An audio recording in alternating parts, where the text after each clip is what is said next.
Week 9 of the NFL brought us a lot of upsets. The Jaguars pulled a stunner against the Bills, beat them 9-6.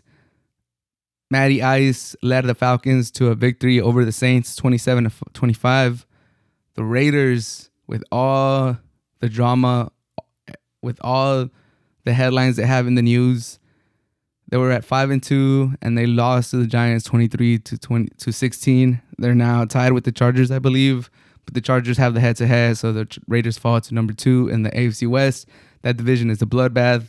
The Raiders should have won this match. Come on, Raiders. Denver, a lot of people had them counted out. They won their first 3 games, and then they lost their next 3 games, and now they find themselves at 5-4. They upset the Dallas Cowboys, who a lot of people had as the number 1 team in the NFL. The Browns, after cutting OBJ, beat the Bengals. Just crazy, crazy stuff. In Cincinnati, too, 41-16. Baker Mayfield played great. The running game was there. The Browns just imposed themselves. They're back in the thick of things. The Titans go to LA and they beat the Rams 28-16. Matthew Stafford, who a lot of people had as the MVP favorite, basically threw 2 pick sixes. It was pretty eerie how similar his interception looked to Carson Wentz interception just last week. Trying to prevent a safety, throws it out of desperation, gets intercepted. The only difference is the Carson Wentz interception went back for 6, and the Matthew Stafford interception just went down to like the 3 or 4 yard, and then they scored. But not to be outdone, Matthew Stafford, very next drive, throws a pick 6 himself. And after that, it was just a big hole for the Rams to dig themselves out of. But just upset galore in week 9. Another upset, I believe, was the Patriots beating the Panthers in Carolina in McCaffrey's return. I don't really consider that an upset. Sam Darnold has proven who he is. He fooled me. I thought getting away from Adam Gase, having a new opportunity, having weapons with Carolina, I thought he was going to be able to turn it around. I've seen enough. He's out for 4 to 6 weeks with a fracture, I believe, so he won't be playing in the near future, but I think he wasted his opportunity. He had another chance to revitalize his career. He's done. I don't really consider that an upset. I really expected the Patriots to win that.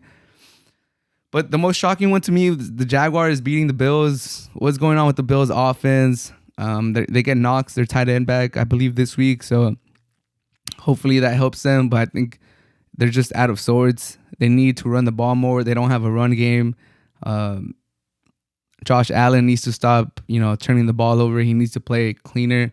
It's crazy that people were considering Josh Allen in the same level as Patrick Mahomes, but when he has a bad game, he doesn't get killed like Mahomes does.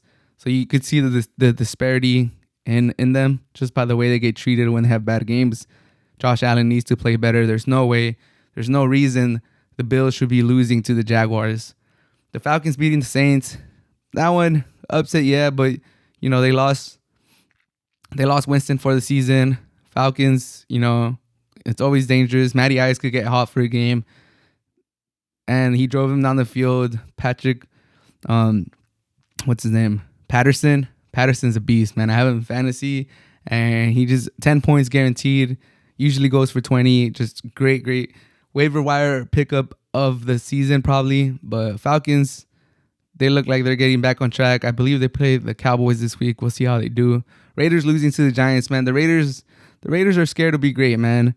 They should realistically be like 6-1, 7-1 right now. They shouldn't have lost to the Bears at home, and there's no reason they should have lost to the Giants this week. Derek Carr has to be better. He didn't have his best game, but also he needs more weapons.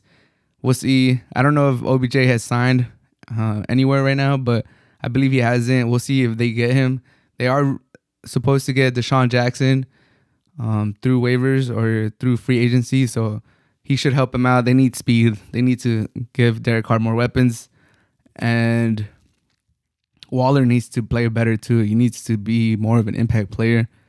Dallas losing to Denver. I did not see that one coming. Denver 30-16. They were up 30-0 at one point. Did not see that coming. Dallas winning against Minnesota with their backup quarterback was very impressive and gave the rest of the NFL kind of like a warning shot. Like, okay, you guys see what we're able to do with our backup. Once we get Dak Prescott back, we're the best team. We're loaded. We have a good defense. We have weapons all over the place on offense. I saw a lot of people's power rankings. They had Dallas as the number one team, and they get trashed by Denver. Just ridiculous stuff. The NFL is wild. It's incredible. And the Browns, gotta give them credit for showing up. First game without OBJ, and they showed up. They played Browns football. If they keep playing like that, they'll definitely make the playoffs. And the Titans, they've quietly just beaten all the tough teams in the NFL with the Chiefs, the Bills, the Rams. Line them up. The Titans are here, and you gotta give credit to all their coaches for all their players to stepping up. It was cool to see AP get a touchdown, but I think he's not gonna do too much. He didn't look like he was running that good. That offense really leaned on that defense. Defense basically scoring two times against the Rams. That was the difference. But upset galore in week 9. The NFL has been crazy this whole season, and I think it culminated with a crazy week 9. We'll see how the rest of the season goes. We are now officially at the halfway point of the NFL season, and so far it's been one of the best seasons ever. It's been incredible. It's been amazing. And the standings are a mess. The NFC has like 5 teams that have a winning record. The AFC has 11 teams that have a winning record. It's just ridiculous. NFC's top heavy. AFC is a mess. It's almost impossible to predict who's going to make the playoffs in the AFC. And in the NFC, they're just all fighting for that number 1 spot for positioning. Just crazy stuff. Through 9 weeks of the NFL, it's been great. I love it, and week 9 was just crazy.